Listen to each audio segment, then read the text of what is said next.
Good evening and welcome to week 2 of AIM Dance Summer Fest. Tonight we are going to speak with Bethany Mills during our Art Talk session before the show. So Bethany, you actually have a history with Summerfest. You know it. Yes. Why don't you tell everybody else about it? What was your first experience with Summerfest? I Let's start danced there. here. I actually danced here with one of the choreographers that's here now, Jennifer Salter. I came with a piece then, and then I applied my own work for last year, 3 a.m., and I cling. I'm a clingy person. I cling to here, and now I'm back again. I'm blessed to Yes, be but back. once again, you've submitted your own work. Yes, and I bringing did. your work. So, tell us a little bit about this work, maybe the title. It is called It Comes in Waves. Comes in waves. And kind of where did this start from? Okay, period. Go for So when I originally applied to get the opportunity to create this work in the school setting that I was in, I was going off of a previous study that I had done with some ocean waves and very gestural situation, but some personal things happened last September and I was in a car accident. And so some injuries arose where I spent a lot of time in an MRI machine. So I had to figure out, and you're not allowed to wear earphones because, all the magnetic stuff. So I was my head MRI, it was a DTI MRI specifically. They had to like compact my face into this helmet. And I remember just sitting there and I was like, ooh, I can't move. And I was getting so anxious and so claustrophobic and I was really starting to panic and I was trying to focus on my breathing and I really brought the waves were like fading in and I was like being able to calm down. I was like, okay. Bling. The little light bulb went off and I was like, how can I try to stay away from personal things when I choreograph, but I somehow always end up back there to really personal situations. It's fine because I was really able to I used a lot of my injuries to inspire where my gestures were coming from. And there was actually a picture of a beach house in my grandmother's ER room because she was driving and we were in the accident together. And when I saw that as well, everything was just starting to fade together. Yeah. And I went with it and now we're here. Okay. Getting to perform it around. Well, let's go a little bit deeper, if you don't mind. Okay, slay. Because I would consider you a younger artist. Yes, you've just started on this art making path. Yes. Right. So, with just a handful of works under your belt, why do you try to stay away from personal things? Honestly, I just feel like I've been captivated by very abstract ideas before. And I find it really interesting, on how.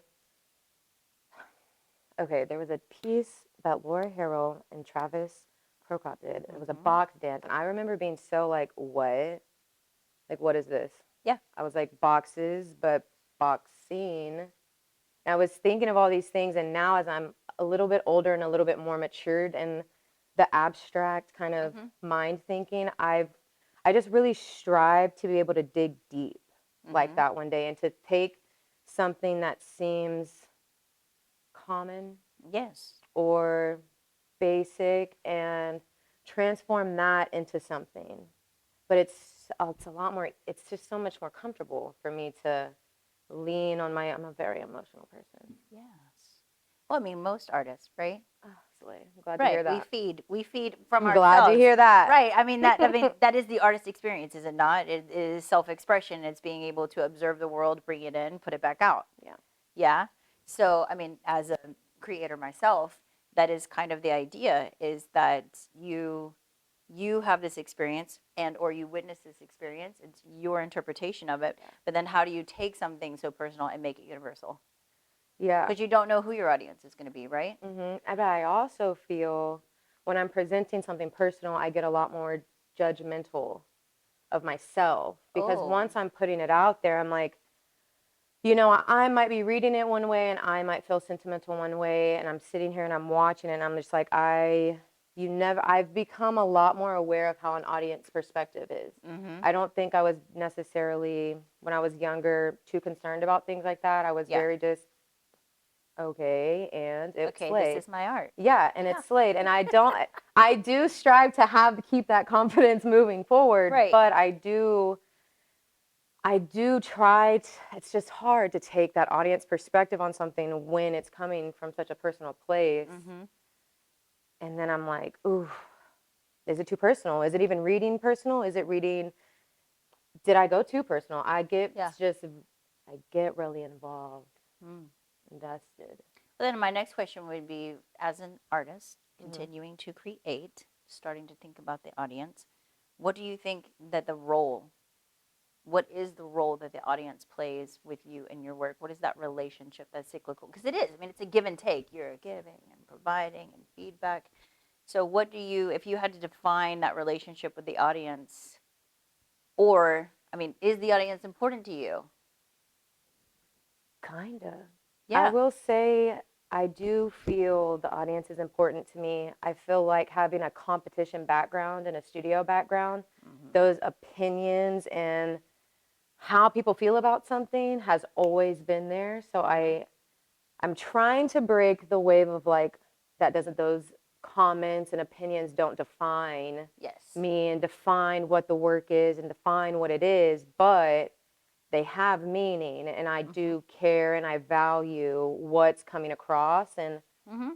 what's being relayed and how is it making you feel? Is it giving you an emotional aspect? Because I'm not really a funny gal. Choreography wise, I'm not really a funny gal. So you don't hear laughs, you don't hear Mm-hmm. that, you don't necessarily hear people crying either. I don't know if I've gone too deep to make people cry. So it's just very like, I'm just sitting there and you're like kind of watching people, but I try to watch the dance and you just don't know.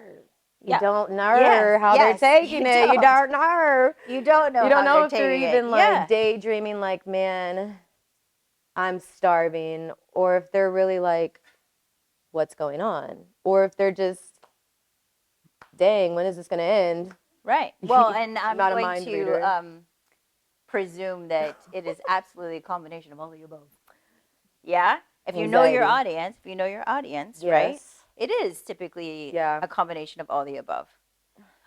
So, speaking of this idea of feedback and audience, this is not the first time that this work has been presented. So, it is a curated work, which means it was completely done, Hmm. and then you submitted it for acceptance into the festival for it to be shown again. So, between the first time that you created this work, and as you mentioned, you created it in an academic setting, Hmm. and then now it's in a non-academic setting. What has that transition been like for you? Did you reevaluate the work? Did you bring it in as is? Did you get feedback? If you mix it up a little bit? I reevaluated it very lightly. Mm-hmm. I wanted to not stray too far from the authentic feeling and where I was originally coming from. Okay. Because I've progressed a lot since September and where my Mm-hmm. mindset was creating it. And then we kind of had taken a break for a semester from it. So coming back and I feel like a more healed and clear mindset on like what I was trying to create, I think it's a lot more enjoyable Okay. now where I'm not necessarily analyzing it. I'm being like, wow, it's cool to see something in a different part of my life. Mm-hmm. Even though it was 6 months ago when it finally ended and I didn't know if it was going to be the last time I was going to take it around or see it, it's nice. It was nice to go back and look at it and be like, it's it's authentically from where it's from. Yeah. So I didn't feel right changing what it Mm-hmm. was. We maybe have made some intentional Yeah. changes and just I maybe leaned into like the wave sounding in the background now that that Mm-hmm. noise isn't so prominent in my head of the MRI machine. We just went more on like intention and what it feels like in her body now because I Yeah. was trying to put out what I was feeling in my body. And now I was able to tell her, like, how is it feeling in your body Yeah. now? Like, where is it stemming from for you? Was that an easy transition to take something that was so personal? And I mean, it's a visceral experience. Like, these are sensations that you're having. Was that an easy transition to be able to simulate those same sensations in another person who did not have the same experience that you did? At first, I think the thrashiness that I was going for it's just, for me, it would have been out of my comfort zone to really think of, if I put you in a jar, I think this is probably one of the exact things I told her. Put yourself in a jar, and then Shake you I'm gonna up. shake it around a bit, and like, that's the idea that I want Yeah. you to go for. Other than that, I feel like my dancer was she took it very well. She took the simplicity Okay. of it very well. And then whenever we went to push the really big things, she would dive and be willing to push that with me. So that was very easy to, like, keep moving it to get it to where I wanted it to be, with her being so willing to just literally be a crash dummy. Yeah. I was like, just full sentence. Yeah. Crash dummy. Just, you are in the car. Yeah. Yeah.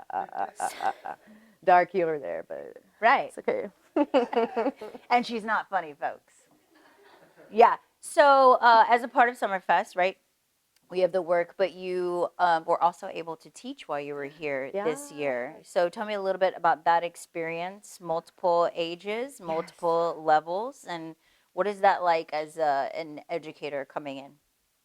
I was honestly slightly intimidated coming into it. This was one of my first experiences in taking such a wide range of dancers and not having any idea of what I was really coming into and putting it together. So I was a little nervy. I was a little nervy coming in, but once I was in the setting and I did a lot of affirmations on myself that dance is fun. Yes. And we're here to just, they get what they get from the class. And I know for myself, I was really just wanting to make myself sweat, wanting to push through and push, because I've taken so many awesome jazz classes where I feel like what I was taking from it was, a girl was tired. A girl was sweaty and a girl was tired, and I had fun just having fun in a jazz class. And so I think me having a lot of energy as well, I like to lean towards modern contemporary classes, but getting the opportunity to do something a little bit more upbeat and fun. And I got to bring out some hairography. So teaching, Very nice. having some of the young ones who had a lot of hair, and I was like, they were just doing these baby things. And I was like, girl, you get to scream, you just get to be, wow. Yeah, and you get to have fun. Yeah. I was like, wow. So you get to do that in a jazz, Yeah.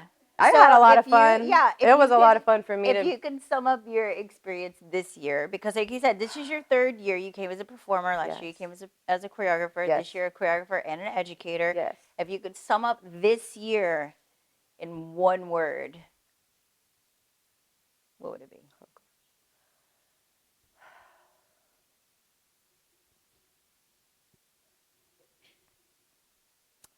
Only one. Try hard. So many words. Or one sentence? I'm going to say slay. You got to do the zoom in on that. It was slay. Yes. It slays it's just always slay. This community is so slay and comfortable. And I know it was supposed to just be one word, but it's just so community and free and open that coming here, it feels so homey and comfortable. And there's no icky feelings. There's no just, I'm so nervous because everyone's going to be watching me. Like, no, like I'm going to be dancing with people who also love to dance and just want to share that experience. I know that's so many more words than one. That's okay. Sorry. That's okay. I mean, sometimes we can't sum our feelings and our experiences up into one.